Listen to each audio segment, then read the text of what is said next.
for, both as providers and members and family members, is to find out what's going on, work towards parity politically as far as the coverage goes. The stigma of mental health has seen a lot of changes over time. There's a lot of people putting a lot of emphasis on the fact that mental illness is an illness and it's not a weakness, and that there is treatment and there's not shame behind it.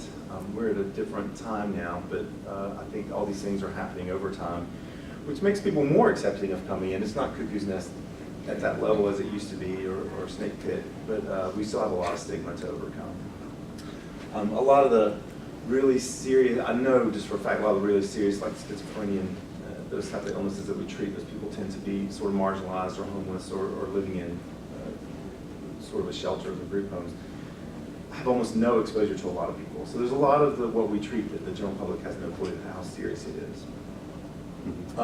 This area needs more housing and vocational rehabilitation, there's no question. The state needs to pony up a little bit for certain members of our population. I know here versus Nashville, I did 100% like outpatient community psychiatry in Nashville for 8 years. It was all Middle Tennessee, actually.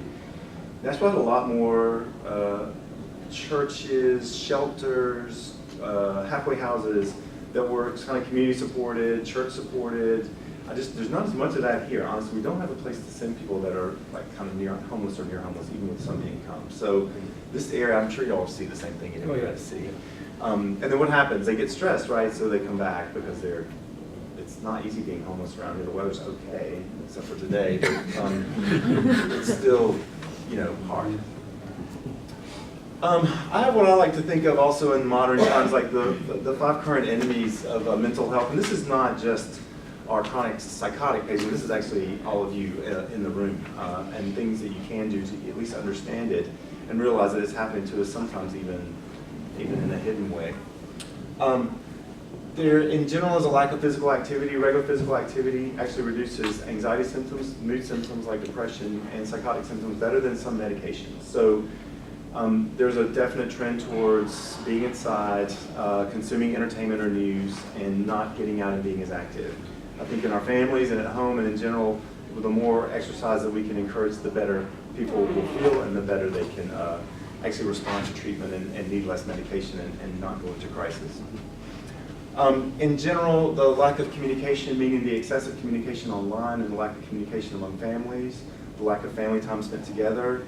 A lot of this has to do with your the cell phone in your pocket. I mean, honestly, this is like the devil in a lot of ways because people are so interested in what's going on here that they don't even look at their kids as much anymore. You feel like you're communicating all the time and so in touch with the world, but actually you end up feeling more lonely and less in touch when it's just all through the screen. Too much social media, the rise of Facebook. I see a lot of issues with the bullying that goes along with it, with the shaming, with the guilt. It's really easy to be anonymous and mean with social media. That's affecting a lot of our adolescents and kids and young adults in particular. There's also guilt photos with all the Christmas pictures of everyone that had such an amazing year, and you're like, I'm kind of sad, my life, I did not go there. That was not their year, by the way. Photoshop. Yeah, but these brag photos, they do have an impact. I mean, like that, even that attitude and that sort of approach and all this connectivity can have a negative impact when you actually just feel the stress of that and how easy it is to turn that sideways. When I say too much information, I'm talking about access to news. So believe it or not, the amount of actually violence in America has decreased by 20% since the 70s. But you would think we are in a nuclear war all the time, given the amount of violence that we're exposed to. 24/7 news channels, when CNN started, there was a lot of pressure to fill that time, and now it's on your phone and it's on the news. And this is all news, so everything is news, so we hear about everything, and it is depressing. And it makes you think violence is okay, and it makes some of our disturbed people actually think that violence is a reasonable way to actually approach things. I'll get these rises, and then I'll get 4 chief complaints 2 weeks ago that I just want to get a gun and shoot out into a crowd. And it's because they just hear about it and they get stuck in their mind. They get better, they don't do it. Does that turn on all of my alarms? Yes. Is it a way to get hospitalized? Yes, to say that kind of stuff. But partly I blame on the media and the sort of glamorization of this negative news and violence. Like, it seems kind of amazing and it's entertainment, but it's just kind of negativity in news. And I feel like it's putting us out of balance in the way we perceive ourselves in society. Too much access to alcohol, marijuana, pain pills, all that. We kind of know it's the epidemic. My latest soapbox personally is how much marijuana is in the community, the growth of legalization, medicalization, and then recreational legalized use has led to so much marijuana. Everybody comes in with a positive marijuana in their screen. I mean, it's just amazing. And I know that there are some arguments pro marijuana in a medical use. My main concern is people under the age of 20. So chronic use of marijuana in people under the age of 20 is a cause of schizophrenia for the rest of their life. And I'm seeing now maybe one case every 2 weeks, which I am because there's no family history, there's no other risk factors, a lot of exposure to marijuana, and then they get this kind of psychotic state that's difficult to treat. And I see it, like I'm seeing it working here. So I know it's happening. And then the studies are starting to come out, like chronic exposure to THC causes psychotic illness, not just symptoms. It doesn't make you high and psychotic, like you have a lifetime of psychiatric illness. And it's for that reason that I'm against legalization of marijuana at this point, because that is reason enough alone for me to be, wary of it. I don't know if you have any. Oh, yeah, no, I mean, I'll just say it's interesting when I review the history and physical write-ups that the residents or other folks do. You always write urine drug screen and what was in it, or if it was negative, and we're so used to seeing marijuana now, I'm realizing I'm seeing more and more UDS negative comment, except for cannabis or marijuana. Kind of like, well, of course, Yeah. everything else is Right. negative, but of course Yeah, that's yeah. there. It's just ubiquitous, it really is. Right. The pain pills, what we're seeing is accidental ingestion overdose, what you see on the news, what you see everywhere. It is an epidemic. There is some moves being made towards it, but there's just too much of it. It's too easy to get. And a lot of the overdose consults we're getting are kind of accidental in the end. These people didn't mean to, and they're just, it is an epidemic, and it is a prescription drug epidemic that is being addressed, but I don't know if it's fast enough. So it's a big problem.